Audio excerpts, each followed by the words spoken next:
we're excited to go. We've got a good group. I think on the women's side, we've got 3 seniors, which is exciting for them. Kind of maybe sad for us looking to next year's indoor season, but got some experience. All 3 of them have been a lot of times. They kind of know what they're getting into, so that's exciting.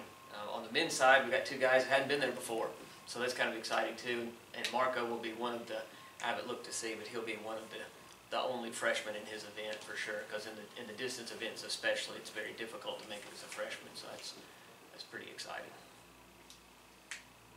I think obviously from my perspective, we're just hoping that all the 3 women and the 2 guys perform at a level to make sure that both overall team scores puts us into the top 20 in the country. Obviously with 3 solid women, we feel pretty strong about their situation and be able to maybe be top 15 or 20. The guys obviously aren't ranked to be able to do that. I think with preseason we weren't even in the top 150, top 150. I think now we might be 52nd or something. So we're kind of always the underdog, even in the years that we've been in the top 10. That a lot of times they didn't even have us in the top 50, but that's okay. That's okay as well. Both those guys are ready to run, and they both make the finals. Then they can end up making sure that the posters are wrong again. I'm just happy we're going in healthy.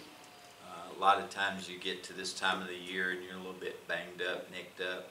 And also, we were there 2 weeks ago, so this is not a new environment for our kids. They've been on the track, they've seen everything, and so we're ready to go. We'll open it up for questions. Coach Thomas, I talked to Logan last week, and I was just talking about before the season, kind of set a goal for her and said, hey, this is what you're going to hit in your jump this year. She said her initial reaction was, oh, I don't think I can do that. But then, obviously, she's been hitting those marks and jumping really well. What about, I guess, what about her did you see beforehand that made you think she could do that? I mean, one of the things that we always think about in training jumpers is how strong can we get an athlete?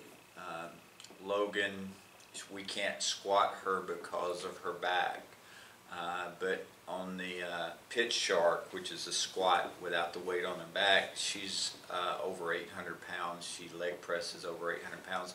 So as her strength levels go up, we know that the jumping ability is going to go up also.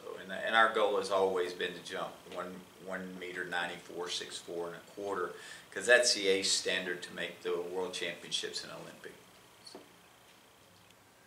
You mentioned environment, having run an A&M 2 weeks prior. How important is that? For someone like Logan, she's jumped real well there twice. She loves being there. For somebody like Tiffany, she hasn't performed as well as she thinks she can there. So you have to go in, and we know the warm-up area. We know how to get to the track. I mean, it's just they're comfortable. Coach Franks, what can you do for Marco to make him comfortable there as a freshman? That's his question. Marco's in his group. Okay. Yep, he's his individual. Well, Coach, what can you do to make a freshman comfortable? Well, you know, obviously in high school, the 800 meters is maybe considered a little bit more of a non-sprint event, but once you get to our level, it's definitely a sprint event. Marco's starting to figure that out as well. Huge mistake at the SEC championships. You know, you got a guy that's ranked top 8 in the country that didn't even make the finals at the SEC championships because he let the pace be like it was in high school and come down to a quick kick. He's a pretty long-legged guy, if y'all didn't notice, so being able to change gears quick is very difficult for him versus a shorter person that can switch it pretty quick and got beat by 0.05 of a second.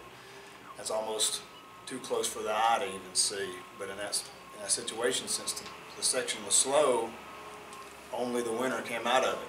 He was second, so he didn't get to come out of it. We ended up still going second and third, but we really should have had 3 in there. So I think hopefully the freshman mistake was made 2 weeks ago at the SEC championships. We talk about this all the time. Once you make an NCAA championship, you're not a freshman anymore. I mean, maybe walking around class, people consider you a freshman, but you should be at a level to where you're not a freshman anymore if you've made the NCAA championships.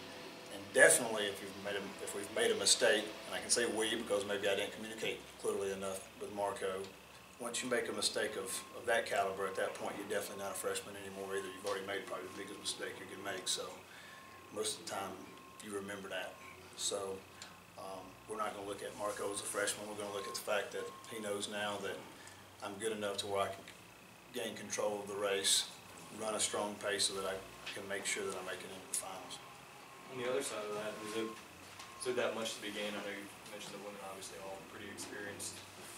How much can you really take from having been there before? Is it just you're a little more relaxed, or are there more specific pointers you can actually pull out of it?